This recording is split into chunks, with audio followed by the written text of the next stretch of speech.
Hi, good morning everyone. Today I am going to show you an activity, a step-by-step instructions on how to do a life cycle of a butterfly project. And this is the project that we will be doing today. And I'm just going to give you step-by-step instructions on how we go about doing the project.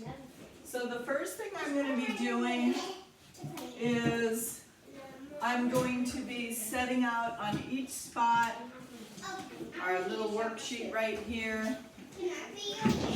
We have our name and this purple line underneath, and that's where I'll be telling the students to write their name above the purple line, and then we will be giving instructions later on cutting the green lines first and then cutting the blue lines.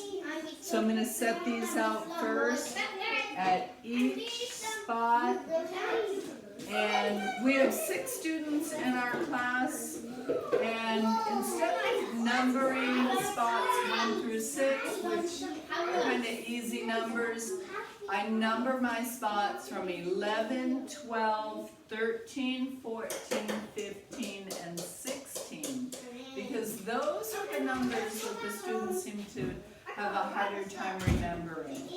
So I'm going to set these out at each of the spots, because we want everything ready for when the students are, ready to gather at the table.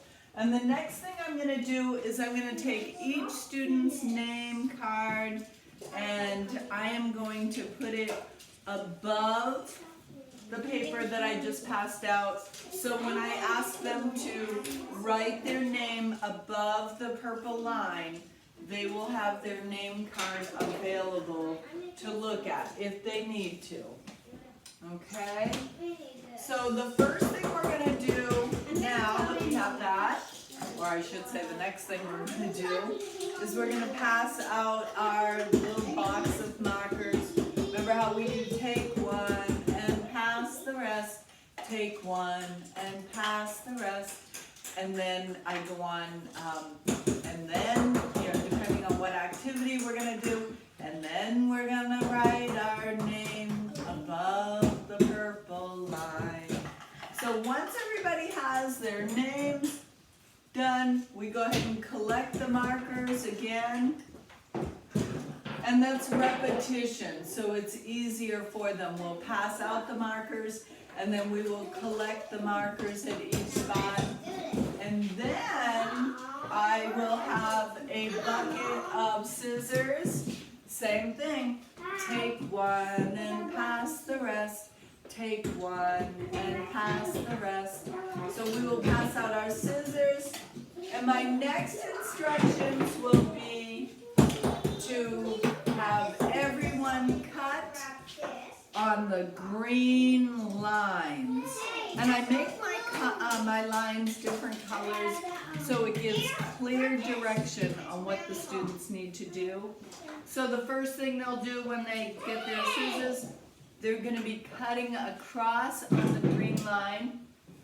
When you're done cutting your green line, then you are going to cut your blue lines. And then,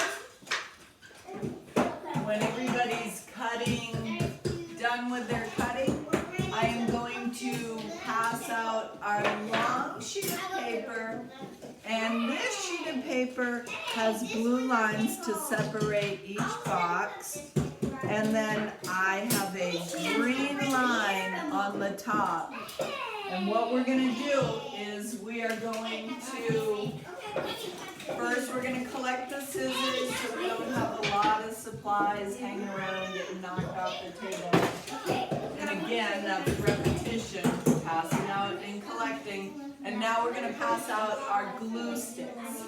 And then I have a bucket of glue sticks that will take one and pass the rest. And then I will have the students, I will give the instructions of putting their glue on the green line going across. that gives specific directions. And then we're going to take our name card that we cut out that was up at the top of our paper, and we're going to glue it onto the green line. And then once we do that, then we're gonna figure out what order our pitches go in. So we have our eggs. The butterfly comes around and lays eggs on the leaf, and then the eggs hatch, and the eggs hatch, and a little caterpillar comes out. Then the caterpillar eats and eats and eats till they can't eat anymore. And then the caterpillar builds a house around himself called a chrysalis. He hangs upside down and he stays in the chrysalis for 14 days. And then on the 14th day, so the caterpillar has morphed into a butterfly now, and it's gonna push its way out. And when it's pushing itself and exerting itself, it's pushing the blood into the wings. And then finally, it comes out of the chrysalis and it becomes a beautiful butterfly.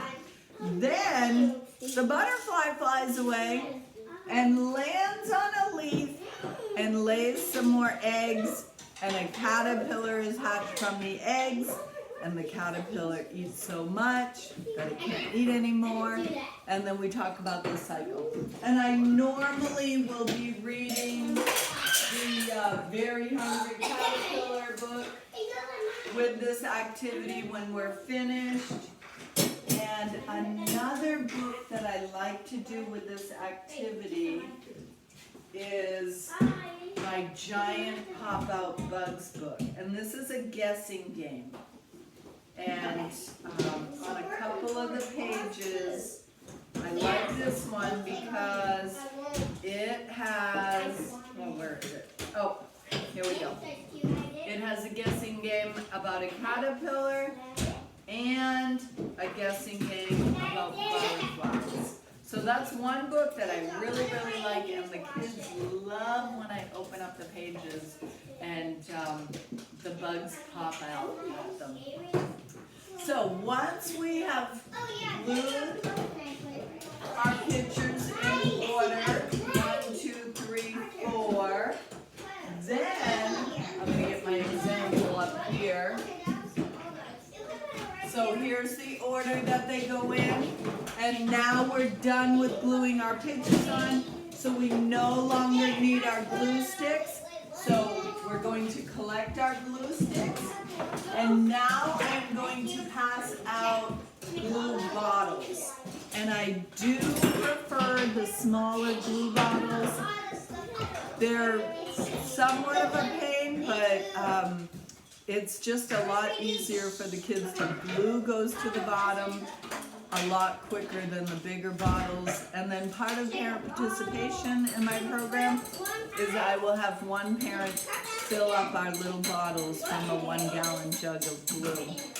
It just makes it a lot easier for the kids to handle the smaller glue bottles. And what we'll be doing is, on this picture, we have 4 clumps of eggs. So I will have the students, I don't say pour the glue out, I say place a dot of glue on each clump. And everybody has a little dish, get a brighter colored one, and we have 4 little tiny beans. Let's see, can you see that? Those are going to be our eggs, and that's going to go on the cluster of eggs. And the next piece of pasta that we have is a squiggly wiggly pasta, and we will be gluing that on top of our caterpillar because it kind of looks like a caterpillar. And this is just a way to make our project 3-dimensional. And the next, I had one of my parents from parent participation collect little sticks because we use little shell pasta for our chrysalis that hangs from the stick. And then again, what I do is I put have the kids put glue on the chrysalis and glue the pasta on and draw a line across here with their glue and a little dot on the body of the butterfly. And then of course we have that little bow tie pasta for the butterfly. Okay, so what we'll do after this is we'll read the 2 books and the kids have a pretty good understanding of the life cycle of a butterfly. So that's our project for today, and I hope you enjoyed it, and I hope you'll be able to do it with your own class. And this was actually another, it was a different kind of a worksheet. And what I did was I cut out all the pieces and colored them. And then that way there I put them in an order where we could have very simple step-by-step instructions from a worksheet that I had that was way too difficult for preschoolers. And then if some of the kids really enjoy this, it doesn't have to be perfect for the ones that are younger. It's okay. It's the process, not the product. So that's how I go about making my worksheets, and I just make them so that they're easy and simple, and make them the way that they should be for preschoolers. Yes, you may. And that's our project for today. So I hope you enjoyed it again, and please make any comments down below if you have any questions, and hit the like button and the subscribe button. And I hope we can keep in touch. Okay, take care and enjoy your day. Bye-bye.